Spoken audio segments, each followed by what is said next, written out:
Good morning, Americas. Good afternoon, Europe. Good evening, Asia and China. We're just going to wait a second more for some participants to join in. People trickle in as the clock strikes 12, and the couple minutes thereafter, we always see the numbers increase for the first few minutes, people rushing to get in. I'll just wait a minute more before I launch the introduction.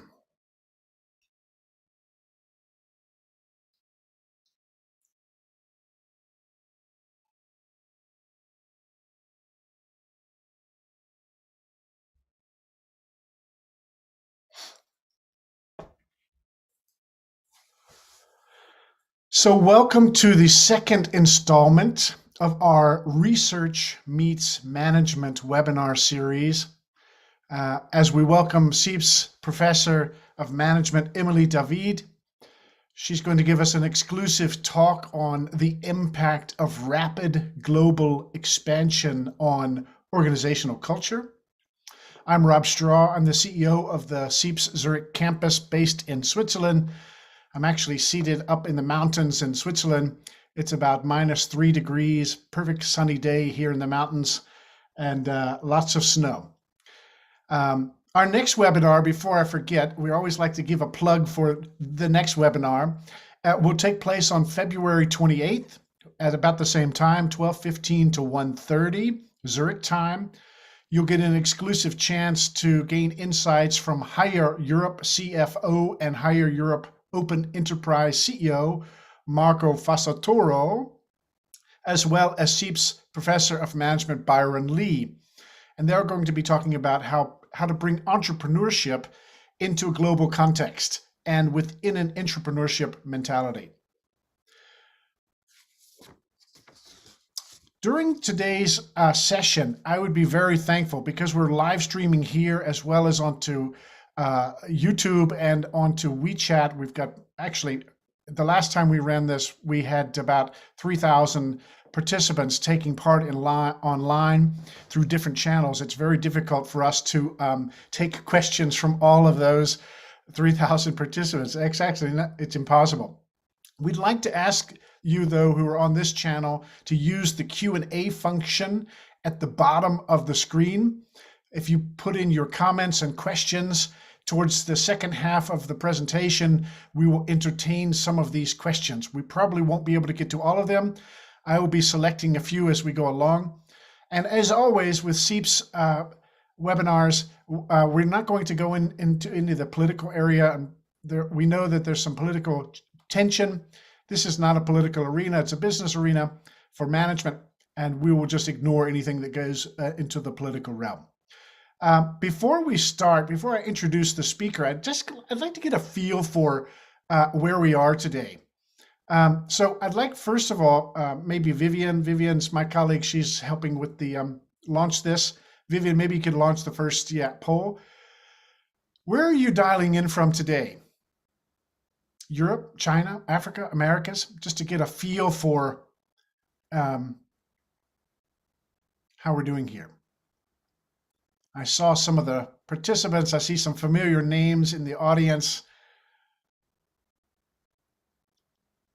We promote this globally and also in China, but the idea behind this is that we highlight the research, the great research that researchers like Professor David are actually doing and answering the question, the who cares question. Why should you care about the research that we're doing, the fundamental research? Because a lot of our research is applied, that's why.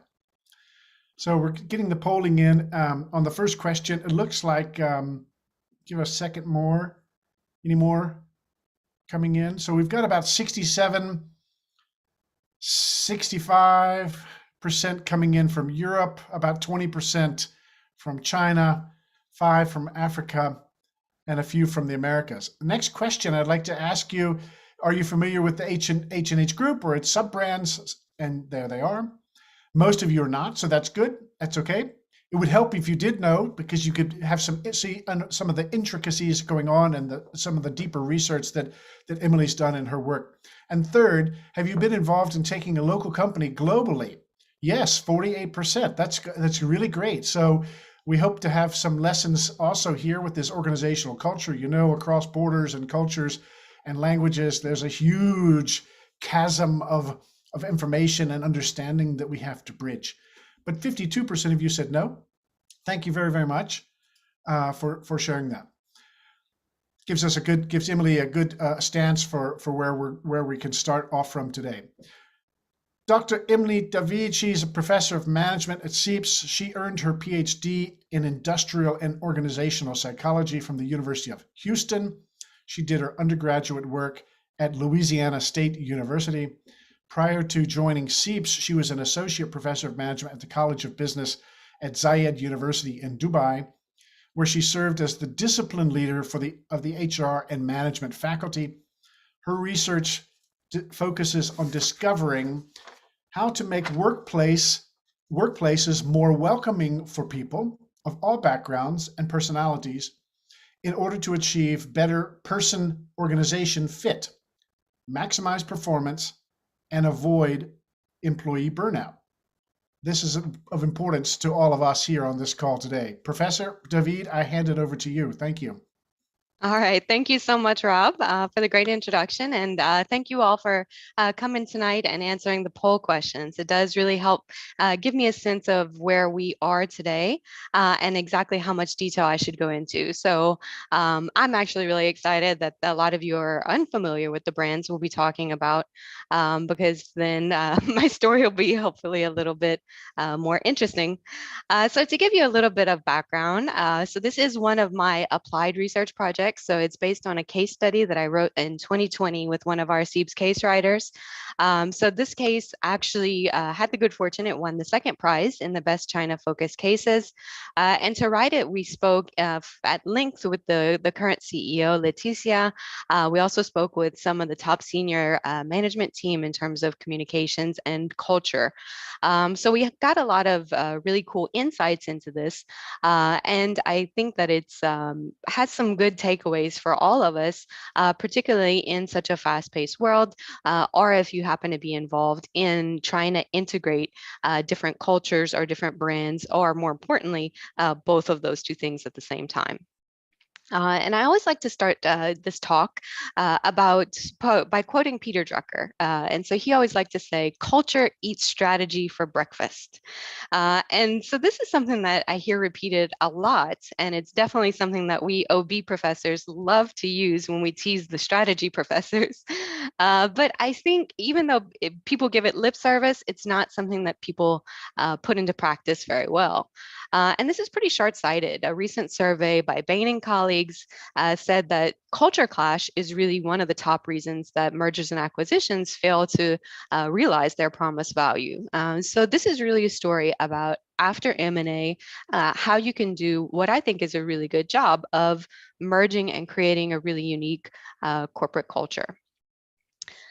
So let's just kind of jump right into it. And to begin with this, we have to go back in time a little bit. So we have to go back to 1999. And so this is whenever we had the core company or the parent company of the H&H group, which was then called Biostein. That's whenever they first got started. It was founded by a person working for 20 years in the biotechnology industry, Mr. Luo Fei. And so he saw that there was a really cool niche opportunity in China for infant probiotics. So he said, no one's doing it in this space. It's such, of course, huge market. And so he set out to do it, but to do it in a very high quality way. So to achieve that, he partnered with an established probiotics brand in France, created a French company actually, named it Biostein. But because it was a French company, they actually faced several years of hurdles trying to get the product, qualified and imported into the Chinese market. So by the time it was introduced into the market, it was 2003, and they were facing a situation much like all of us are in terms of the SARS epidemic giving rise in the area. And although this was a horrible crisis for the company, it actually proved to be a good opportunity in that a lot of people started to be a lot more interested in probiotics and in, kind of boosting immunity, particularly for their children. So very rapidly, by 2007, Biostein was a leader in the children's in China's infant probiotic market. They had sales over 300 million RMB. And basically, they didn't have to, they did a lot of really innovative things to get the word out on this, again, really niche, really specific product. And so what they did, they didn't spend a lot of money on advertising, but they actually hit the ground and they armed salespeople with pamphlets, and they went into the hospitals and they educated mothers sitting with their sick children, going into, even nursery schools and just educating people on the benefits of probiotics. They also partnered with different distribution channels in terms of the baby shops and the pharmacies inside of the hospitals, which is something that none of the multinational brands were doing at the time, and really helped to get them a big distribution network very quickly. And they also kind of had this base of educated customers that they kept creating events for in terms of using their membership platform, which was called Mama 100, to have educational events, to have kind of networking events. And also they even made their own magazine. You could see in the top left here, where the members of their membership forum could submit pictures of their own babies for a chance to get it on the cover, which became kind of a keepsake as well. So we see that this was kind of the early history of H&H back when it was Biostein, and really focused on a single product in a single market. So infant probiotics in China. And so just to kind of give you a little bit more background of this, they really kind of relied on this Mama 100 system as a unique platform to kind of keep all their customers together. And so their first big hurdle as a company, their first big time whenever they wanted to show how they can grow in a company, was whenever they realized that they were approaching that cap in terms of the infant probiotics market. Only so many babies, only so many mothers that are interested in this kind of a product. So they had basically two camps in the early organization about how they might grow as a company from there. One camp said, hey, we're already synonymous in China with probiotics. Why don't we just use this kind of recognition and expand into adult probiotics, probiotics for elderly, et cetera, et cetera. The second camp in the company had a different view. They said, no, we have this wonderful membership system. We know that these people are interested and have infants and need baby products. Let's go into more products for the infants and use these distribution channels that we've already created. So Luo was really kind of participative. He had internal surveys. He talked with everyone, got all their opinions. And at the end of the day, they ended up going with the second option to expand first into, again, very high priced, very high quality infant formula this time. So this was kind of in the early 2000s, and they rolled it out, and they became really, really successful. So again, this was a really good idea. He spotted another opportunity in the market. In China, we know that mothers prefer formula to breastfeeding. So in 2012, for example, roughly 1/3 of all the milk powder in the world was being sold to Chinese consumers. So huge market. And again, kind of a crisis became an opportunity because around the same time, there were also some really high profile milk scandals with the Chinese milk products, which incidentally, a lot of the big multinationals like Nestle were sourcing their milk products for the Chinese market in China. So to have a French-sourced milk company was something that was very good, and they became very successful with this new product as well. Okay, so you know about the origins of H&H now, but I wanted to give you just a little bit more insight into who this founder and original CEO, Luo Fei, was. So I mentioned that he had, a wealth of experience in the sector. He was also brilliant, and we know this because he is actually our very own CEIBS EMBA alumni. So great education, of course. And so he just kept on going with this innovative spirit and this passion for growing what was his baby, this company, and doing it in really innovative ways. So the next thing that he did to grow the company, he actually took a 20% stake in the French Agricultural Cooperative, ISM. And he was one of the first non-French people to actually have a big stake in any kind of agricultural cooperative in France. So this, of course, he started to use within his products, within his baby formula. And so this was, of course, a huge market, and it became a very good win-win for both of the companies. They continued to expand on their Mama 100 platform, which grew to be huge. By 2014, they had around 10 million members. And they used this wealth of customer data that they had to be one of the very first users of targeted digital marketing in China. So they knew that the people buying the 400 RMB products preferred in-person events, whereas the people buying the 200 products liked more discounts, for example. And so they kind of really tailored it like this. They were also early people on all the different e-shopping platforms like Tmall and Alibaba everywhere they had. And they actually ended up spinning off this Mama 100 platform, and he rewarded some of his long-term employees by allowing them to realize their own entrepreneurial dreams and running this new venture. So you can see that all these different unique things he did, he was really able to use his China knowledge to find huge success in a very, very competitive space, even, fighting down some of the multinationals that were present in the market already. And so if we look at the timeline here, we see that from this early day, which it's only about a 20-year gap in history here, but they really expanded at lightning speed. So they didn't stop after spinning off the Mama 100 platform and the ISM assumption. They actually IPO'd on the Hong Kong Stock Exchange in 2010. And then after that, they had a series of 7 different acquisitions, in one after the other after the other. And perhaps the most famous and the most consequential for them as a company was getting an 83% stake in the very large, very famous Swiss Wellness Group. And they made that deal for about 1.3 billion Australian dollars, which was a kind of a record in Hong Kong at the time. And that was in 2015. So we see that this was, very deliberate, of course, very strategic to grow and become a truly global company through M&A. But I think a lot of companies that pursue this strategy is that they really don't see a lot of, really don't think about the repercussions in terms of what you can see from the cultural angle. And they really don't think about how they're going to integrate all these people. And again, culture is something that is a cornerstone in that way. So moving forward, one more key player that you need to know about is Leticia Garnier.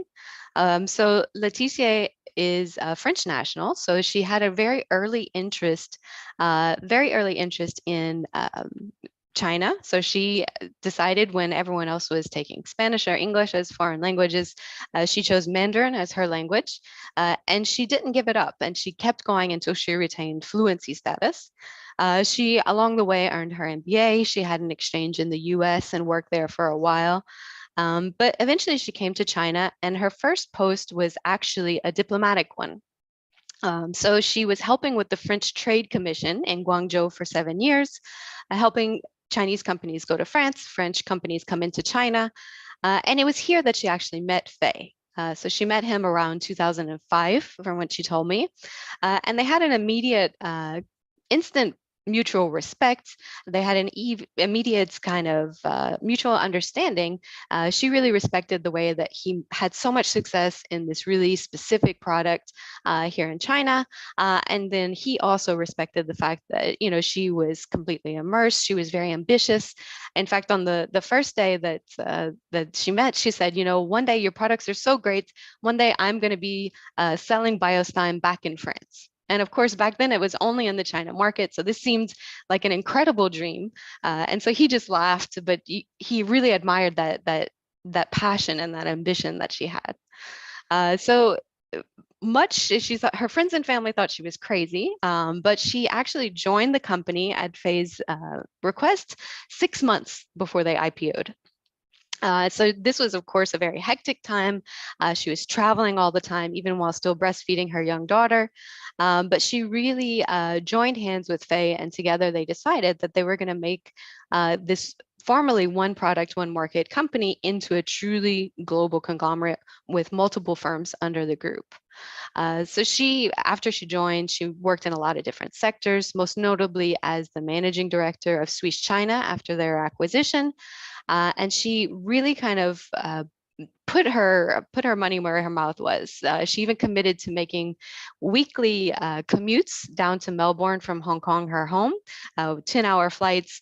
And so she really kind of wanted to demonstrate that she had trust in them and didn't want them just to be eaten up like so many M&As really are. So you can see that the commitment that they both had to doing this acquisition, to doing this solidification in a right way was really, really evident. So we see that, yeah, she came through, she had a lot of different successes, and eventually, because of their compatibility, because of her track record, she was named CEO in 2019.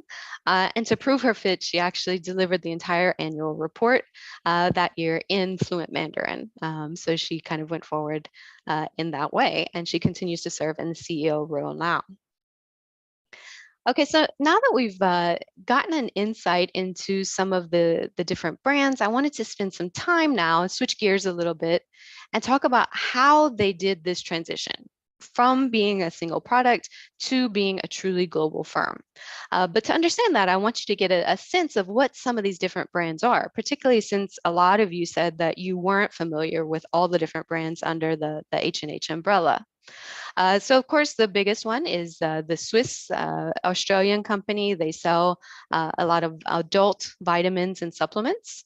We also have, Dodi, which has a lot of different infant products, not just food, but also kind of care products. We have Good Gut, which is another French company. They make organic food for babies, for infants, toddlers. And then we have some of the more recent ones. We have another one, which is Aurelia, which is a UK skincare brand. So we kind of switch gears a little bit more there. And then the most recent ones that were just actually acquired last year were two American companies, both pet companies. So very high quality pets, accessories, and most importantly, food brands. So we have this one and also Zesty Paws. So you can see that these are a pretty large gamut of different brands. Number one, they're in all different parts of the globe. So you're dealing with people from different cultures. They have skincare to vitamins to pet care, and it seems like it's a little bit all over the place. Even though, of course, we know that there is, financial reasons for doing it.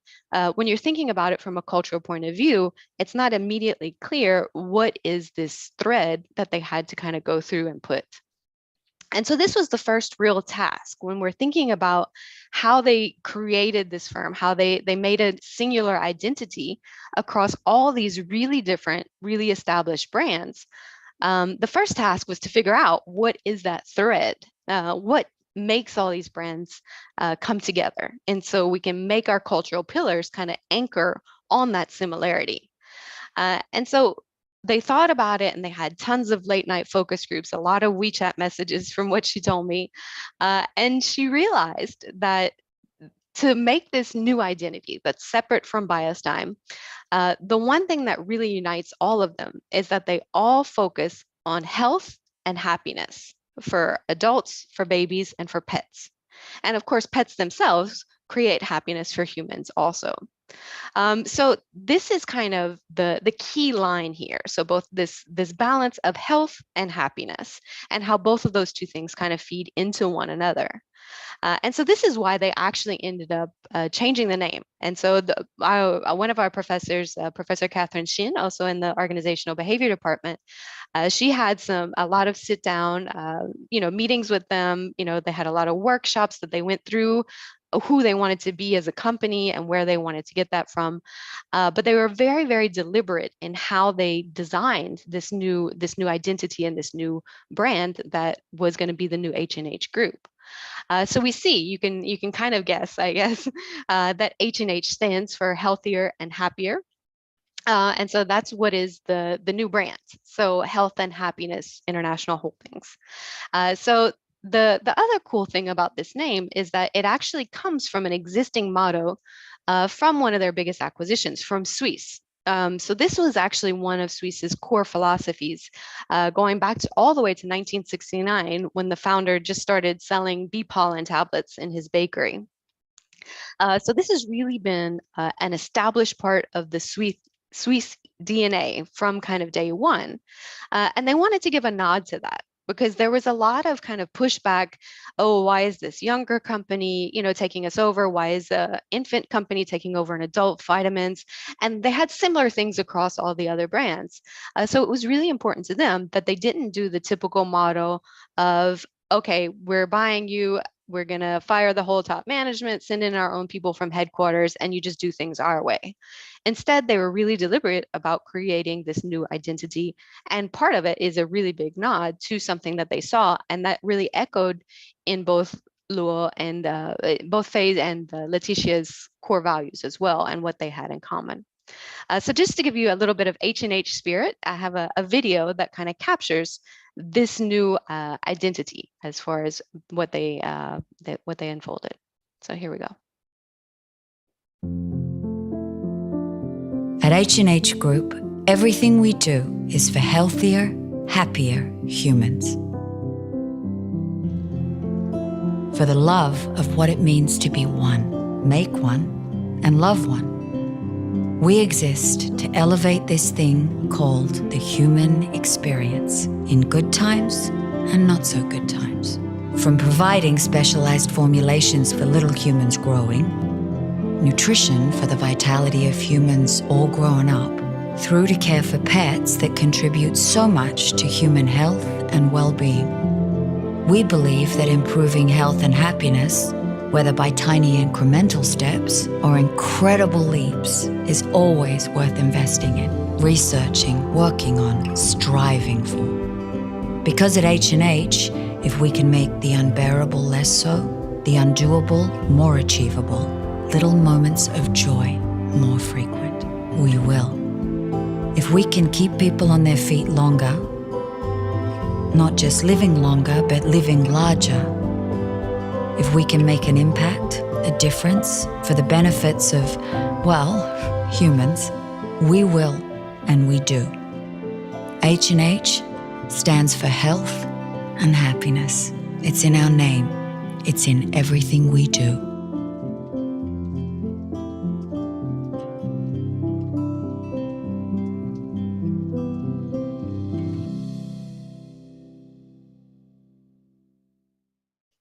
Okay, and so you can see that as I mentioned right there at the end, all those people are part of the H&H family, even the puppies. So they're really deliberate about this idea, and they wanted to take strides because I think this is nothing new. Make a new brand, put a mission statement up on the website, and this is who we are, and then we move on. But I think that they did a great job of being very deliberate about making sure that these new values and priorities were reinforced in a lot of different ways all the way through the organization. Of course, like any change effort, starting at the top, both in terms of words and in terms of actions. And I'll spend a little bit of time kind of showing you some of the different ways that they reinforce these new values and this new identity through some of the things that they did. So it started even with something as simple as their new logo. So when I talked to Sarah Chimbald, which is the global communications director, she shared a little behind the scenes of what happened in that room when they were thinking about how can we create this new logo. Because of course, as you can see on the right side, all the real established brands that customers already recognized, they allowed those to maintain their identity. And of course, on the customer facing side, it wouldn't change too much. But in terms of what united all the brands under the H&H group, they wanted to have something that really reflected their new identity. So you can see that it kind of depicts a lot of different little people.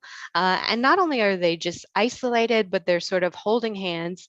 They're standing shoulder to shoulder, and they have their hands uplifted, kind of in a joyous way. So you can see this sense of cooperation and community, but also, again, going back to that idea of happiness. And it also embodies another motto that we can see where it's this idea of celebrate life every day, or CLED, which is another thing that came from the Swiss background, actually. So what we see is that you have the different things embodied in the actual logo. And another thing I want to point out is that even though they thought about going with kind of a green logo because it indicates health and sustainability, they ended up taking their old colors of blue and orange, so that way they can really signal back and pay homage to the original Chinese company. So these are the Biostein colors, and again, it kind of symbolizes both the earth as well as kind of energy and passion from the orange. And again, like Leticia said in the bottom, you can read in the quote, by, excuse me, by putting H&H into the name, every single day they were reminded of what their aspiration was to be, what their motto, what their goal was to be as this new company. And so it kind of kept them accountable while also inspiring them at the same time. And so another thing that they did, they were really good about embedding the new motto into the different visual cues that they saw around all the different offices. So you can see, of course, something that's real popular these days is that you see the office is very open, very central, kind of collaboration areas, more of a hot desking style, so people can kind of go around and bounce ideas off of one another. But then also what we see is that you also have some clues. So it's a little hard to see, but in the back, you could see CLED in the background. So again, celebrate life every day to kind of reinforce this. And it's something that it's not just about what ties their products together, but also an aspiration for their employees. So they have, modern yoga rooms, meditation rooms, a parenting room. They encourage their employees to bike to work every day. So they have a bike storage facility. And then it doesn't stop there, which again, I think it's fairly common enough that people have their name, their logo, they put their motto out there, they might redecorate the office, but then it stops there and it remains on this kind of surface level. So it becomes kind of like a makeup. But they kind of kept taking it a step deeper and a step deeper and pushed it into the actual behaviors of the employees. And they did that in a lot of different ways.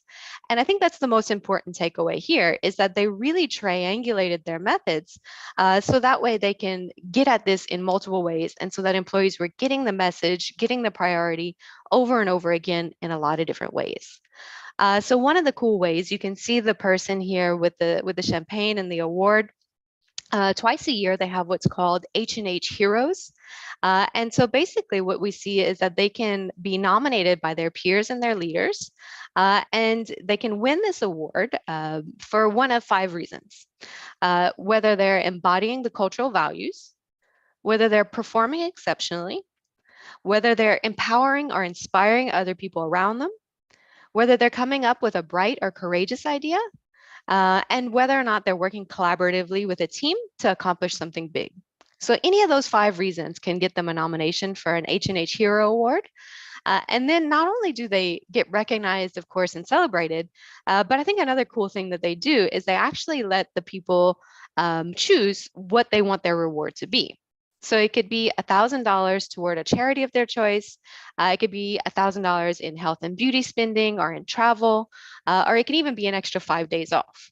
So I think it's a great way to not only recognize the behaviors that you want, not just the financial bottom lines, but the actual cultural pillars, who is embodying these, and also recognizing that employees are different. Employees are diverse and they're motivated by different things. So by giving them the autonomy to choose what they're motivated for, I think that will really give them a lot of incentive to be able to actually put these different pillars in action. Another thing that they do to reinforce these new values, they have a CLED club. You can see the bulletin board in the top right, and they organize a lot of different social events for the employees. So this can be after work Friday drinks, dogs at work program. They hold a community fair where people can bring their own arts and crafts and sell them, and then they donate the proceeds to charity. A lot of different things that they do in order to connect and to build bonds in a way that's not related to work, which we know from a lot of the cohesion literature in our field in OB, that this is one of the best ways to really build bonds is by letting people connect on something that's not directly work related. And again, it's helping people connect with their passions. It's helping them remember about that happiness, healthiness motto that they're all kind of striving to be. A final thing that they do that I thought was interesting is they really kind of help encourage different language use. So they always want a positive spin on things. So rather than talking about challenges, they talk about problem. They talk about challenges, not problems. They talk about learning and improving, not mistakes. They talk about implementing, not executing. So again, it's always trying to keep that mindset in a positive way, while also leaving enough room. And I'll talk about this more later on, for people to have different ideas and for people to dissent and go against this overall culture. So it's not just an echo chamber of kumbaya. It really is kind of reinforcing these values, making sure people fit and that the people who do fit with those values stay, but also recognizing that people are different and may have different ideas. Another way that they go through this, so this is another initiative that I think is great for reinforcing the right behaviors. They have these things called CLED cards that the leaders have, and they can give one of these to any employee on the spot. So it's a very instantaneous reward whenever they see anyone embodying any of these core values. So again, it's a way to get the employees to learn the core values. And they also have these values decorated in the different conference rooms. So you see them, again, the physical cues, but it's not enough for employees to see it every day. They have to be actually doing it in action. And so to do it in action or to encourage that, there has to be some kind of recognition and rewards. And so this is a way, whenever you see anyone going against the grain or being proactive or being happy and positive or cooperating, you can immediately give them an on-the-spot initiative. And we know that feedback that is immediate is always the one that's going to be a little bit easier to repeat going forward. So these are just a subset. I don't have a lot of time, but you can see that through all these different methods, they were really kind of taking a well-rounded approach, in my opinion, to setting a new identity, a new unified culture. And no matter which different culture people came from, this was the new shared values. And this was the kind of things that we wanted to emphasize, not only through our products, which helps give people meaning for their jobs, but also on a day-to-day basis for the individual employees. Of course, you know, like anyone, they dealt with some growing curves, some growth pains, and so they needed to take a step back, especially after having so many acquisitions. And so they decided that their growth was not just going to be through this method going forward. So they also, to complement the acquisitions and let, most importantly, all the brands kind of solidify under this new cultural priorities, they created a venture arm called the New H2 Fund, sorry, where they didn't just kind of invest in startups that were innovative or that's, you know, kind of looked to be a little profitable, but they actually earmarked initial value of $60 million. And they really only looked at these small budding companies that fit the mission or that fit within that kind of ethos of what they were trying to accomplish by making a healthier and happier world. So you see some examples on here. Some of them is Proven, which is a skincare company that uses AI to analyze 37 different factors and give you a personalized skincare line. They have CBD and hemp healthcare products. That's BOD Australia. They have some ones that kind of reduce allergies, or another one, Lumen, is for tracking real-time metabolic data. So they really, again, wanted to emphasize that we're always keeping within that strategy, always keeping within that new cultural vision, so that we don't get lost in terms of who we are, despite all these different kind of companies that we have. And so I think what this case really can kind of teach us, whether it be for other companies that are acquiring different people, whether it be for companies, big companies trying to come into China, is that there is a way to have this kind of global strategy if you do the legwork as H&H did, to really have a strong, unified culture that has different reinforcements for these behaviors, not just on a surface level, not just repainting the office and having a new mission statement, but also having the rewards for the different behaviors that you want to see. And if you put in that legwork, then you can do also what H&H did, which was really have more of a hands-off kind of strategy when it comes to kind of people messages. So they would do a really good job of, kind of putting in, handpicking the leadership team in the different countries that they wanted whenever they were launching new products in different markets. But after vetting that new team, they just kind of stepped back and they said, you know your people the best. I'm going to just let you kind of take the rein on what strategy, what marketing works for your people, how you want to set up your HR, these kinds of things, right? So they had a real clear identity of who they are, where they were going forward, but a real hands-off strategy for what worked in different cultures and different markets. And I'll give you an example. So they launched Biostein products in Australia. And even though they had a very large team for Swiss, for the vitamin company already, they said, no, we want clear accountability. They created a whole Biostein team that was separate. And so basically they said, all right, you guys can do this as you want. We're not going to push the very successful marketing technique that we used in China, which was to go and educate the consumers and go in the hospitals and partner with the pharmacies. Instead, in the Australia team, what they decided to do was target health conscious people that already existed, to enlist brand ambassadors like Miranda Kerr, who was already known for her organic lifestyle. So to do something that would work for Australian consumers. So as long as everyone was on the same page with the overall reach, then you could really see that this kind of management strategy worked.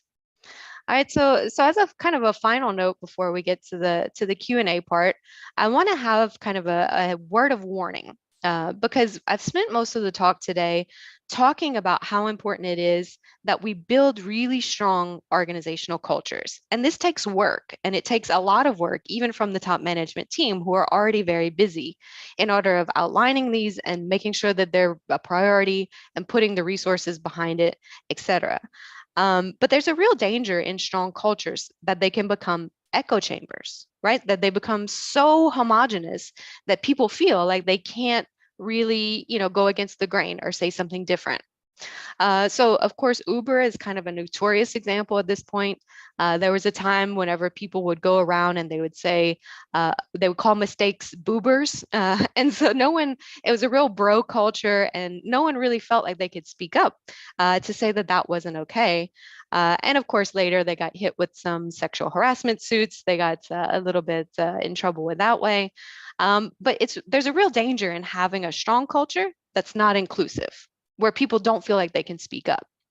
And there are a lot of really good resources I'd point you to. So one is a great HBR by Adam Grant in 2016. And he talks about how a great way to balance this is to both have kind of opportunity for creative dissent while having a lot of cohesion. And to do this, what you really need to do is you need to have a lot of cohesion. You need to empower your employees in the global way that I talked about before, but also you have to maximize your psychological safety. People need to be able to feel like it's okay to speak out. And that happens with leadership. It happens with leaders modeling vulnerability, having positive reactions when people do go against the grain or go against the group, and really modeling that it's okay to have different ideas. So as long as everyone is on page with the core value, we want to make a difference. We want people to be healthier and happier. How we get to that is something that's always up for debate.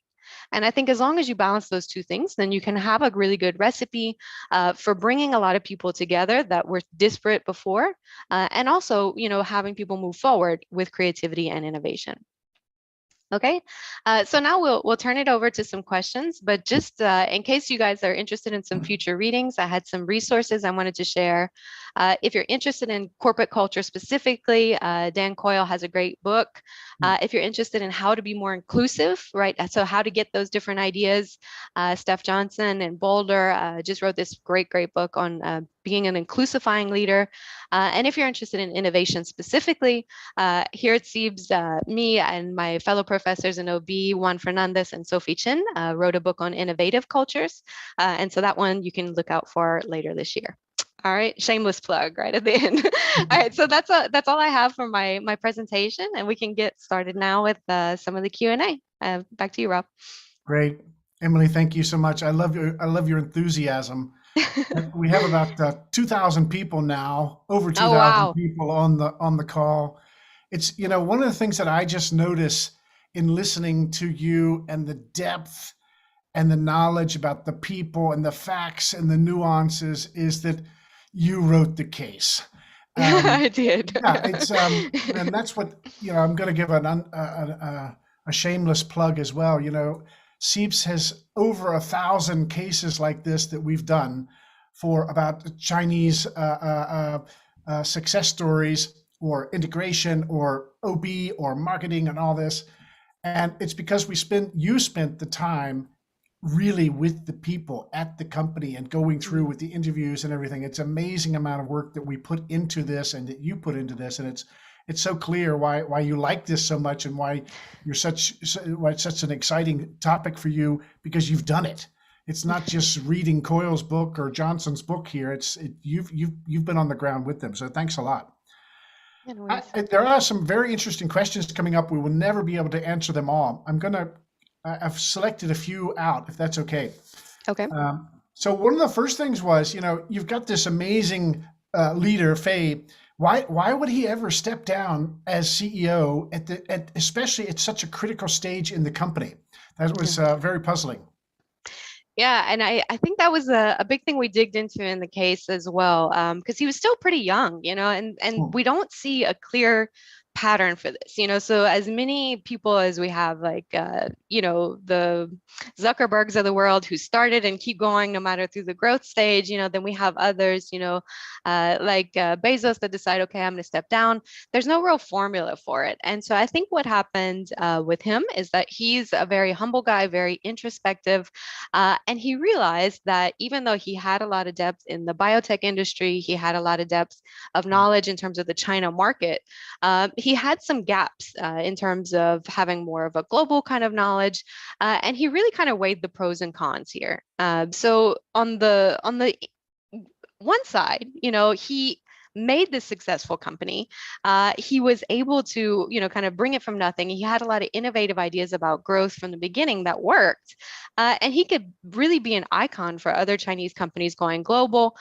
So he that weighed on him a lot. And also he didn't want to create any negative rumors, so, right. Oh, why is he leaving? Is there something wrong with him or the company?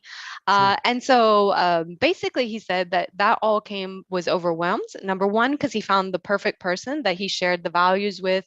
And then also he stayed on, as chairman. So they were able to split those two roles and work together pretty seamlessly. So that way they can, kind of share what became essentially too big of a job, while still retaining some of the different control.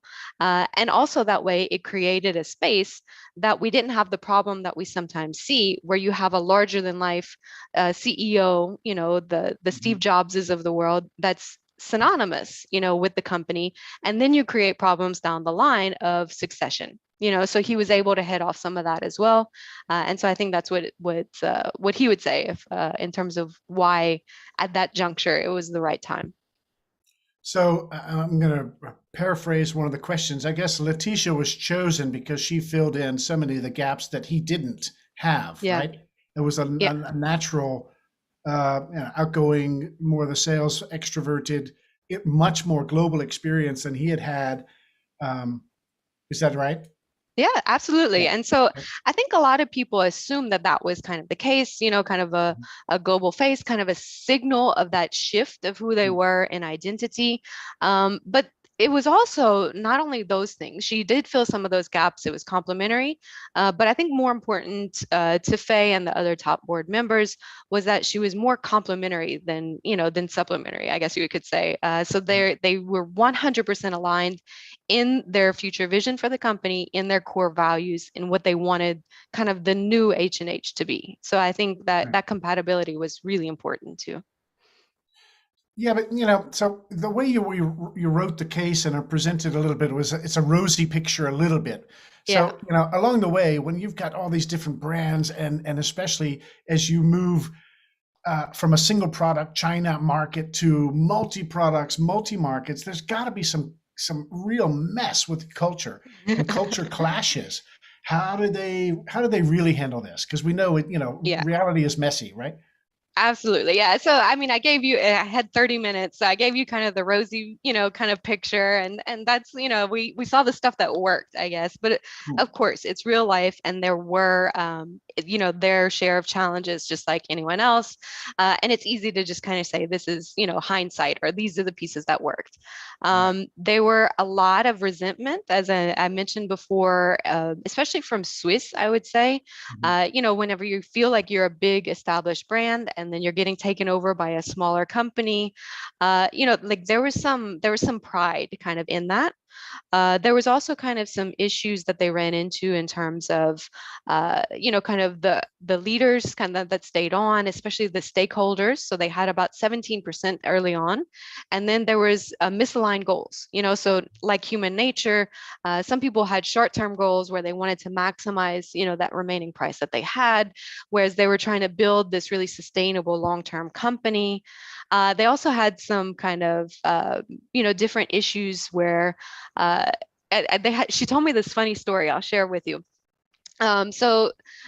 She and Faye are really humble, real down to earth. As I mentioned in the beginning, they love getting other people's, kind of opinions before they make decisions. So real informal people, which I think goes against the grain of the stereotype when we think about Chinese business culture, where you Mhm. have to go through the chain of command and the formal emails and, following the etiquette and so on and so forth. Actually what happened, it was the reverse. So because Suisse was kind of this older, more established company, they were the one that was kind of more bureaucratic and formalized and hierarchical. So one day they were going to launch the Tmall store in China, so just kind of an e-commerce site.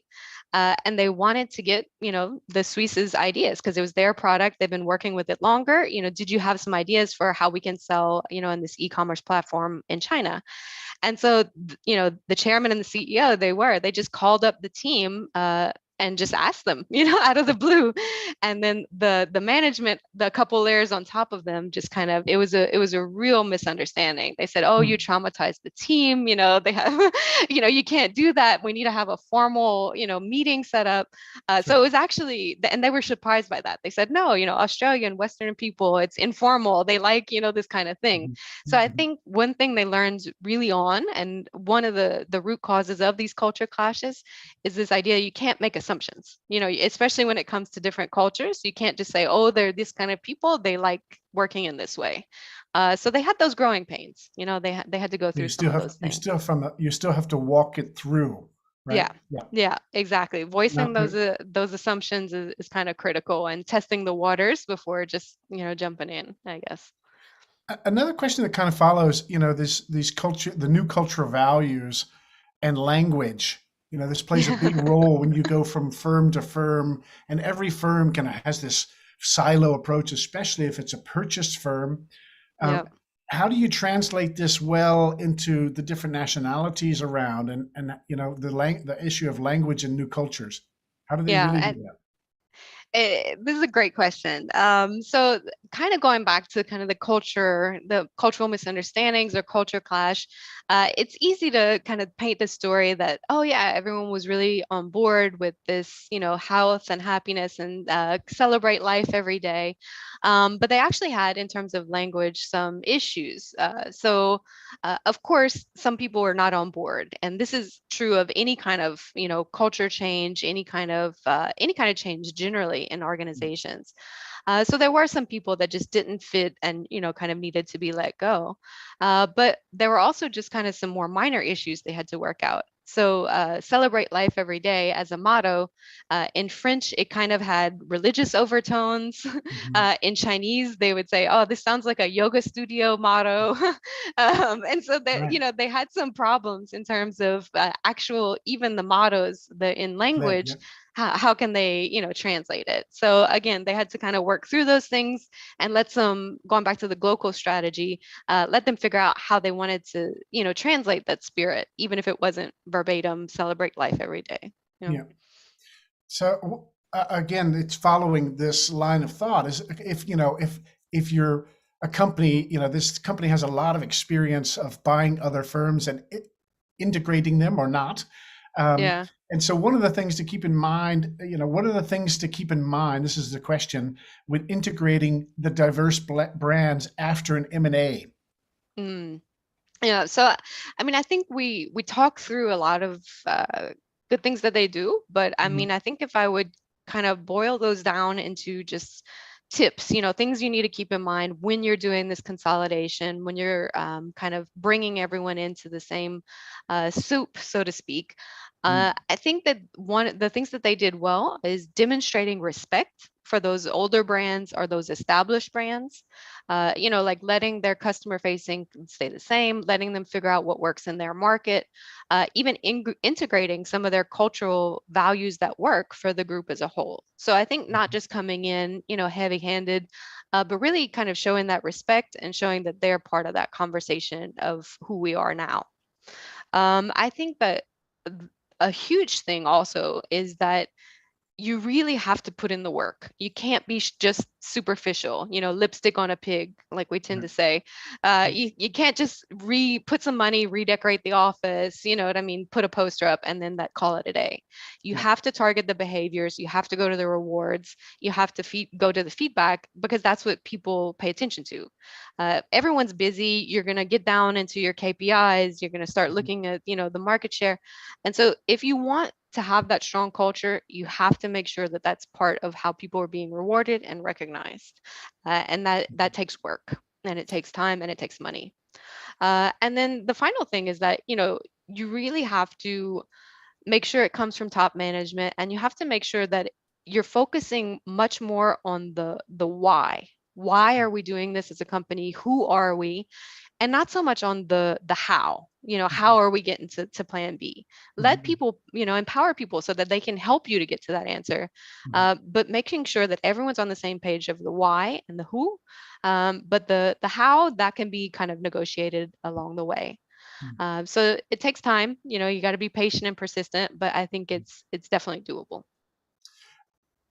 Talk a little bit about, again, the same line of thought on the timing.